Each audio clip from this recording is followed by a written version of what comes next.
Welcome to the Michigan Travel Show, a kaleidoscope of stories about the people, places, and events that shape our great state. Okay, well, Gary Morgan with Michigan Travel. Well, today I'm at Ben & Jerry's ice cream complex here outside of Stowe, Vermont. Currently not giving any tours, and it's early in the morning, so place hasn't opened, but thought I'd at least stop by. And there's Ben & Jerry, their half-baked flavors. Beautiful day here today, a little bit sunny here in the mountains of Vermont, just outside of Stowe. And here's their manufacturing complex where they make all these delicious types of ice cream. Like I said, currently not open, and but kind of cool just to check it out. I was here 30 years ago and it was not quite like this. Their bathrooms are kind of unique, men and women, different hats and flowers for the women. Well, heading into Stowe, Vermont, the big ski resort and vacation resort area year-round. The Trapp Family Lodge here in Vermont, just outside of Stowe Ski Complex. And we'll let you take a look at this beautiful complex they built here back in the early 40s. Absolutely all wood, that Austrian type look. Like I said, beautiful spot here. And of course, we're way up here in the mountains of Vermont. And it's obviously getting ready to kind of snow. It's like 39 degrees out. But there it is, bell on the top. Beautiful lodge inside. And then as we do a circular panoramic view, the horses just went by. There's the mountains, the view of the beautiful green mountains here. A unique place up here in the mountains of Vermont by the Von Trapp family. Started in 1941 is when they started this, and of course they were part of the Sound of Music with Julie Andrews years and years ago. But it's great to be up here in this unique setting in Vermont. Well, finally here at Stowe Ski Resort area, and as you can tell up towards the mountaintop, a little bit of snow and frost up on the trees up there today. It's a cloud cover covers in. There's the mountains there open. Here is the gondola that takes people up all the way up there.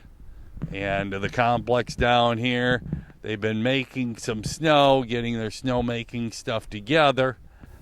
Hello everyone, Gary Morgan, Michigan Travel. Well, another wild-ass adventure with Gary Morgan. Well, hiking up here to Mount Mansfield. Up at the top of the ski lift area at about 3,800 feet. Not going to go quite to the top. As you see, it's fog covered and a little snowy up there. But here at around 3,800 feet. And up here at the Weather Service, well, they got the gondola that comes up here. And some steps. They got a weather station up here. As you can tell, a little snowy, a little cloudy. As you can tell, toll road, nosedive, double black diamonds, gondola trails via rim rock. This is quite the place here at Stowe. That goes down. You better be a super skier to go down some of these trails. So the sun is trying to make its way out, and way off to the, I think that's the east. And here's all the mountains around us here. A little bit of snow, a little bit of everything coming down here. Up here at almost 4,000 feet. The building right here was established in 1940. There's the ski map. Yep, this is part of the original complex when it was built in the 30s, obviously. Well, this is the view from the top, up on top of the cafe deck. And there it all is. The golf course out at the resort where they're building the new, another new condo setup.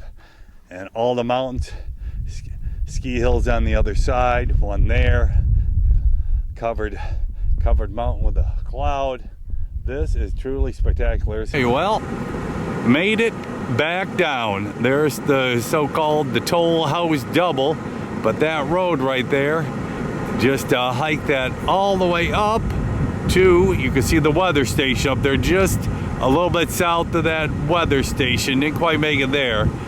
Well, today I'm out here in Killington, Vermont. A little bit of a cloudy, wet day. Long drive from Michigan. Drove up from New York. Came up through the state line. Now we're in the Green Mountain State of Vermont. Here at the world famous Killington ski area. Well, I'm here in Montpelier, Vermont, the state capital of Vermont, and it is the smallest state capital city in the USA with only 8,000 residents. Well, one of Vermont's heroes in his day, Ethan Allen, who was the leader of the Green Mountain Boys, and he participant in the Continental Congress that first started the USA, and the state of Vermont was one of the original 13. Here's a better view of the Vermont state capitol, and up on top of it is a Lady of Liberty with what looks like a bouquet of flowers, probably signaling peace. Well, what's kind of interesting, there is a couple of pillars here. Here's one on the other side, and right there was a flood here and almost got to the Capitol. There were about 200 meters from the Capitol, and this was the high water mark, November 3rd and 4th, 1927. So a good portion of the city must have gotten taken out, because there's part of the downtown.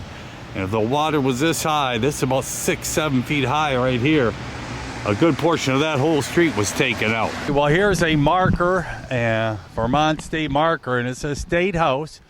Montpelier became the capital in 1808 when the first state house was built by Emmy B. Young's second state house was built in 1838 and destroyed by fire in 1857.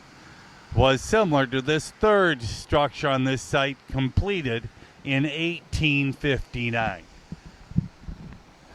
So most state capitals I've visited have been built in the mid to late 1800s, and of course most are all built out of granite. A majestic looking structure there, to say the least. Beautiful sight.